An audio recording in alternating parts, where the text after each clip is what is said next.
ഒരു സ്ഥിതിവിശേഷമാണ് എന്നാണ് എനിക്ക് പറയാനുള്ളത്.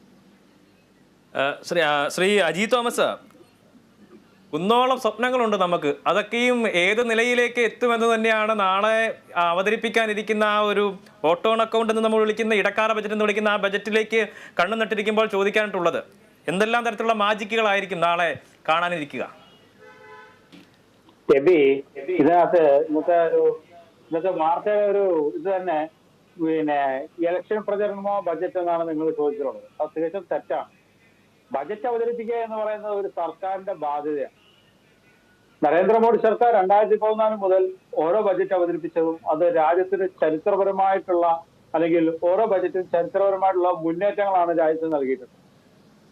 അപ്പോ ഈ ഒരു ഇടക്കാല ബജറ്റ് അല്ലെങ്കിൽ ഇലക്ഷൻ ബജറ്റ് എന്ന് പറഞ്ഞ് നിങ്ങൾ അതിനെ അധിക്ഷേപിച്ചുകൊണ്ട് ഈ ബജറ്റിന്റെ ഇപ്പൊ എനിക്ക് മുമ്പ് സംസാരിച്ച ആളുകളൊക്കെ തന്നെ അവർക്ക് പല രാഷ്ട്രീയമുണ്ട്, പല രാഷ്ട്രീയത്തിന്റെ വക്താക്കളായിട്ട് സംസാരിക്കുന്ന ആളുകൾ തന്നെയാണ്. പക്ഷെ അവരൊക്കെ പറയുമ്പോൾ പോലും അവർക്ക് യാഥാർത്ഥ്യങ്ങൾ അംഗീകരിച്ചുകൊണ്ട് അവർ നിർബന്ധിതമാവുകയാണ്. പലതും അവർ നെഗറ്റീവ് പറയുമ്പോൾ പോലും യാഥാർത്ഥ്യങ്ങൾ അവർക്ക് മറച്ചു വെക്കാൻ സാധ്യമല്ല. ഇപ്പൊ എനിക്ക് മുമ്പ് സംസാരിച്ച ഒരു യാത്രക്കാരെ പ്രതിനിധി മേഡം, ആ മേഡത്തോട് എനിക്ക് പറയാനുള്ളത്, ഇവിടെ ഏത് യാത്രക്കാരാണ് കണ്ണീര് പൊഴിച്ച ട്രെയിൻ യാത്രക്കാരെ ഇവിടെ കണ്ണീരും കൈമായിട്ട് നടന്നിട്ടുള്ളത്? ഈ റെയിൽവേയുടെ ചരിത്രത്തിൽ ഈ 2014 മുതൽ ഈ 2024 വരെയുള്ള കാലഘട്ടത്തിന് മുമ്പ് എന്തെങ്കിലും ഇതേപോലത്തെ ഇതുണ്ടായിട്ടുണ്ടോ? ഓരോ വർഷവും ഓരോ ബജറ്റ് കഴിയും തോറും കേരളത്തിലെ റെയിൽവേ അതിവേഗം മുന്നോട്ട് പോയിക്കൊണ്ടിരിക്കുകയാണ്. റെയിൽവേക്ക് വലിയ വികസനമാണ് നടന്നിട്ടുള്ളത്. ഓരോ റെയിൽവേ സ്റ്റേഷനുകളും കോടിക്കണക്കിന് രൂപ മുടക്കിയിട്ടാണ് അതിന്റെ അത്യാധുനിക സംവിധാനങ്ങളോടുകൂടി അത് പണി കഴിപ്പിച്ചുകൊണ്ടിരിക്കുന്നത്. അപ്പൊ നമുക്കറിയാം, ഇപ്പൊ മറ്റുള്ള വികസിത മറ്റുള്ള രാജ്യങ്ങൾ, യൂറോപ്യൻ രാജ്യങ്ങളെ പോലും അനുകരിക്കുന്ന രീതിയിലുള്ള വലിയൊരു സംവിധാനം കേരളത്തിൽ വരെയായി. എവിടെയാണ് നമുക്കറിയാം, പണ്ട് ഈ റെയിൽവേ ട്രാക്കിലൂടെ നടന്നാനുള്ള അവസ്ഥ ഉണ്ടായിരുന്നു. നമുക്ക് ആർക്കെങ്കിലും നടക്കാൻ പറ്റുമായിരുന്നു. ഇന്ന് ഇപ്പൊ അതുപോലെ പൊട്ടിപ്പൊളിഞ്ഞ പഴയ കോച്ചുകൾ, അങ്ങനത്തെ അവസ്ഥ എന്താ? ട്രെയിനിന്റെ ബോഗികളൊക്കെ മാറിയില്ലേ? ഇത്രയും റെയിൽവേ രംഗത്ത് ഇത്രയും ഒരു വലിയ ഒരു വിപ്ലവകരമായ കുതിച്ചുചാട്ടമല്ലേ ഈ നരേന്ദ്രമോദി സർക്കാരിന്റെ കാലത്ത് നടന്നിട്ടുള്ളത്? എന്നിട്ട് അതിനെ പരിഹസിക്കുന്ന രീതിയിൽ ഇങ്ങനെ സംസാരിക്കുന്നത് എന്ത് രാഷ്ട്രീയ ലക്ഷ്യം വെച്ചിട്ടാണോ എന്ന് എനിക്കറിയില്ല. ഇതൊന്നും നമുക്ക് അങ്ങേപ്പോലുള്ള ആൾക്കാരെ ഒരു തരത്തിലും സ്വപ്നം കാണാൻ പോലും നിങ്ങൾക്കൊന്നും സാധിക്കാത്ത രീതിയിൽ കേരളത്തിലെ റെയിൽവേ സംവിധാനം മാറിയില്ല. ഇന്ത്യയിലെ റെയിൽവേ സംവിധാനങ്ങൾക്ക് മാറ്റം വന്നിട്ടില്ല. പിന്നെ ഞാനൊരു കാര്യം ചോദിക്കട്ടെ, ഇന്ന് നരേന്ദ്രമോദി സർക്കാരിന്റെ ബജറ്റുകളൊന്നും കേവലം ഈ പ്രകടന പത്രികകളായിരുന്നില്ല.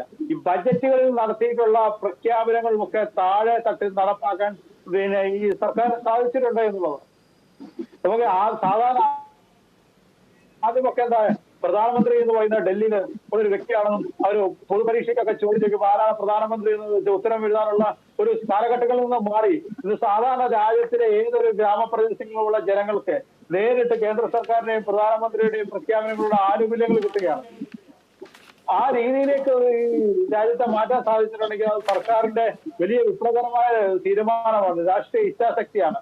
ഓരോ ബജറ്റ് നമ്മുടെ അടിസ്ഥാന സൗകര്യങ്ങൾ ഇവിടെ വികസിച്ചില്ലേ? ഇപ്പൊ ഇവിടെ ആളുകളുടെ അടിസ്ഥാന സൗകര്യങ്ങൾ വികസിക്കുന്നില്ല എന്ന് പറയുന്നു. ഇവിടെ വലിയൊരു വികസനമല്ലേ ഇവിടെ നടന്നിട്ടുള്ളത്? സാധാരണഗതിയിൽ കേന്ദ്ര ഗവൺമെന്റ് എന്തെങ്കിലും ആനുകൂല്യങ്ങൾ പ്രഖ്യാപിച്ചാൽ ഈ നാട്ടിലെ സാധാരണക്കാരായ ആളുകൾക്ക്, കൃഷിക്കാർക്ക്, കാർഷിക തൊഴിലാളികൾക്ക്, മറ്റേ പാവപ്പെട്ട ആളുകൾക്ക് കിട്ടണമെങ്കിൽ ഒരുപാട് കടമ കഴിയണമായിരുന്നു, ഒരുപാട് നാളുകൾ എത്തണമായിരുന്നു. ഇപ്പൊ വളരെ വേഗത്തിൽ കിസാൻ സമ്മാൻ നിധിയൊക്കെ എത്ര വേഗത്തിലാണ് ഇന്ന് കർഷകരുടെ അടുത്തേക്ക് എത്തുന്നത്. അതുപോലെ നമുക്കറിയാം, പ്രധാനമന്ത്രി ആവാസ് യോജനയിലൂടെ ഈ രാജ്യത്തെ ഈ ഭവനരഹിതരായ ആളുകളുടെ അവർക്ക് ആവാസ വ്യവസ്ഥ ഒരുക്കാൻ സാധിച്ചില്ലേ? അതുപോലെ ജൽജീവൻ മിഷനിലൂടെ ഈ നാട്ടിലെ ഏറ്റവും നമ്മുടെ കേരളത്തിലടക്കം ഏറ്റവും കൂടുതൽ കുടിവെള്ളക്ഷാമം വളരെ രൂക്ഷമാണ്. എല്ലാ സ്ഥലങ്ങളിലും കുടിവെള്ളക്ഷാമം അനുഭവപ്പെടുന്നുണ്ട്. നമ്മുടെ സംസ്ഥാന സർക്കാരിന്റെ ഈ രാഷ്ട്രീയപരമായിട്ടുള്ള ചില ഇടത് അജണ്ടകൾ ഉള്ളതുകൊണ്ടാണ് പല കേന്ദ്ര പദ്ധതികളും വേണ്ട രീതിയിൽ കേരളത്തിൽ നടപ്പാക്കാൻ സാധിക്കാതെ പോയിട്ടുള്ളത്. അതുപോലെ കാലതാമസം വന്നിട്ടുള്ളത്. അപ്പൊ ആ രീതിയിൽ നിന്നൊക്കെ ഇന്ന് വലിയൊരു വികസനത്തിന്റെ വലിയൊരു വിപ്ലവം ഈ സംസ്ഥാനം സൃഷ്ടിക്കപ്പെട്ടിട്ടുണ്ടെങ്കിൽ അത് നരേന്ദ്രമോദി സർക്കാരിന്റെ രാഷ്ട്രീയ ഇച്ഛാശക്തിയുടെ പ്രതിഫലനം തന്നെയാണ്, യാതൊരു സംശയവുമില്ല. കഴിഞ്ഞ കാലങ്ങളിൽ അല്ലെങ്കിൽ അജി തോമസ്, കുടുംബാരോഗ്യ സർവേ ശ്രദ്ധിച്ചിരുന്നോ? ദേശീയ കുടുംബാരോഗ്യ സർവേയുടെ ഒരു റിപ്പോർട്ട് വന്നിട്ടുണ്ടായിരുന്നു, അത് ശ്രദ്ധയിൽപ്പെട്ടിരുന്നോ? ആരോഗ്യ സൂചികയിൽ ഏറ്റവും മികച്ചത് മൻമോഹൻ സിംഗിന്റെ കാലഘട്ടമാണ്, നരേന്ദ്രമോദിയുടെ കാലഘട്ടത്തെ തട്ടിച്ചുകൊണ്ടുള്ള ഒരു റിപ്പോർട്ടാണ്. ദേശീയ കുടുംബാരോഗ്യ സർവേയുടെ റിപ്പോർട്ടാണ് അത് വന്നത്. ഒപ്പം തന്നെ ജനസംഖ്യ ഒരു തരത്തിൽ നമുക്ക് ഭാരമാകുന്ന ഒരു അവസ്ഥ കൂടിയുണ്ട്. അത് പ്രധാനമായിട്ടും 5 വർഷത്തേക്ക് 60% ആളുകൾക്ക് സൗജന്യമായിട്ടുള്ള അരിയും സാധനങ്ങളും കൊടുക്കുമെന്ന് പറയുന്നു. പക്ഷേ ഈ രാജ്യത്തെ ഭൂരിഭാഗം വരുന്ന ആളുകളും ഗവൺമെന്റിന്റെ സൗജന്യത്തിന് വേണ്ടി കാത്തിരിക്കേണ്ടി വരുന്ന ഒരു സാഹചര്യം എന്ന് പറയുന്നത്, ഈ രാജ്യം ഇപ്പോൾ കടന്നു പോകുന്നത് ഏറ്റവും അധികം തൊഴിലില്ലായ്മയുടെ ഒരു കാലത്തിലൂടെയാണ് എന്നുള്ള റിപ്പോർട്ടുകളൊക്കെ സ്വാഭാവികമായിട്ടും വരുന്നുണ്ട്. അതൊക്കെ അങ്ങ് അറിയുന്നുണ്ട്.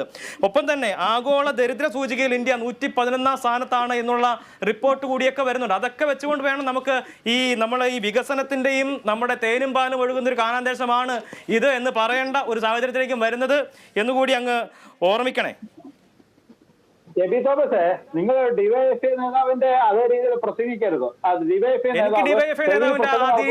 പ്രസംഗിക്കേണ്ട കാര്യമില്ല, ഞാൻ കാര്യം സംസാരിക്കരുത്. എബി തോമസ്, നിങ്ങൾ ആ സ്റ്റുഡിയോയിൽ ഒന്ന് പുറത്തിറങ്ങി നോക്കൂ. നിങ്ങളുടെ സ്റ്റുഡിയോയിൽ പുറത്തോട്ട് പോകുന്ന റോഡ് എന്താണ്? ആ റോഡ് എന്താണ്? അത് നിങ്ങൾ അതിനെ കുറിച്ച് മനസ്സിലാക്കുക. ഇന്ന് നിങ്ങൾ അടിസ്ഥാന സൗകര്യങ്ങളുടെ കാര്യത്തിൽ എവിടെയാണ് നമ്മൾ പുറകിൽ നിൽക്കുന്നത്? ആരോഗ്യ മേഖലയിൽ എവിടെയാണ് പുറകിൽ നിൽക്കുന്നത്? നിങ്ങൾ പല സർവേകളുമായിട്ട് നിങ്ങൾ വരുന്നുണ്ട്. ഞാൻ കാര്യം ചോദിക്കട്ടെ, ഇവിടെ കോവിഡ് കാലം ഞാൻ എടുത്ത റിപ്പോർട്ടല്ല, അത് പബ്ലിക് ഡൊമൈനിലുള്ള റിപ്പോർട്ടാണ്, അതാണ് നിങ്ങളുടെ മുന്നിലേക്ക് വെച്ചത്. എബി തോമസ്, അങ്ങനെ പല റിപ്പോർട്ടുകളും ഇവിടെ പലതും വന്നിട്ടുണ്ട്. എബി തോമസ്, ഞാനൊരു കാര്യം ചോദിക്കട്ടെ, ഈ കോവിഡ് കാലഘട്ടം വന്ന സമയത്ത് യൂറോപ്യൻ രാജ്യങ്ങളൊക്കെ പറഞ്ഞു ഇന്ത്യ പോലുള്ള ഏഷ്യൻ രാജ്യങ്ങളിൽ ഇവിടെ മരണസംഖ്യ വർദ്ധിപ്പിക്കും, ഇവിടെ രാജ്യം തകർന്ന് തരിപ്പണമാവുമെന്ന് പറഞ്ഞു. പക്ഷെ ഇവിടെ തകർന്ന തരിപ്പണമായ സാമ്പത്തിക വ്യവസ്ഥ അടക്കം ഇവിടെ തകർന്ന യൂറോപ്യൻ രാജ്യങ്ങളുടെയാണ്. ഈ രാജ്യം ഫലപ്രദമായി അതിനെ അതിജീവിച്ചു. ഒരു വ്യക്തി പോലും കോവിഡ് കാലത്ത് ഇവിടെ പട്ടിണി കിടക്കേണ്ടി വന്നിട്ടില്ല. ആർക്കും ഇവിടെ പാത്രവുമായിട്ട് എവിടെയും പോയി യാചിക്കേണ്ടി വന്നിട്ടില്ല. ഇപ്പൊ നിങ്ങളുടെയൊക്കെ സഹോദര രാജ്യമുണ്ടല്ലോ പാകിസ്ഥാനിലെ ആൾക്കാര് ഒരു ഗോതമ്പുമായിട്ട് ലോറി അല്ലെങ്കിൽ ഭക്ഷ്യ ഇന്ത്യയുടെ സഹോദര രാജ്യം എന്നാ പറയുക, ഇന്ത്യയുടെ സഹോദര രാജ്യം, ഇന്ത്യക്കാരുടെ സഹോദര രാജ്യം എന്നാ പറയുക. ഇന്ത്യക്കാരെ സഹോദരാജ്യം ഞങ്ങളിപ്പോ പറയാൻ തയ്യാറല്ല സുഹൃത്തെ. ഇന്ത്യക്കാരെ സഹോദരാജ്യം എന്ന് എങ്ങനെയാണ് ഇന്ത്യക്കാർ പറയുന്നുണ്ടെന്ന്? എന്തായാലും നമുക്ക് ആ ഒരു ചർച്ചയിലേക്ക് പോയി നമ്മുടെ ചർച്ചയുടെ ആ ഒരു ഗതി മാറിപ്പോകുമെന്ന കാര്യത്തിൽ തർക്കമില്ല.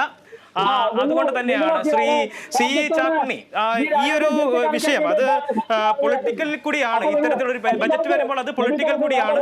അപ്പോൾ ഇത്തരത്തിലുള്ള ആക്ഷേപങ്ങളും കാര്യങ്ങളൊക്കെ ഉണ്ടാകും. എന്തായാലും രാജ്യത്തിന്റെ സാമ്പത്തിക വളർച്ച എന്ന് പറയുന്നത് വളരെ മുന്നോട്ട് പോയിരിക്കുന്നു എന്നുള്ള വിശകലനങ്ങൾ ഉണ്ടായിട്ടുണ്ട്. പക്ഷേ അവിടെയും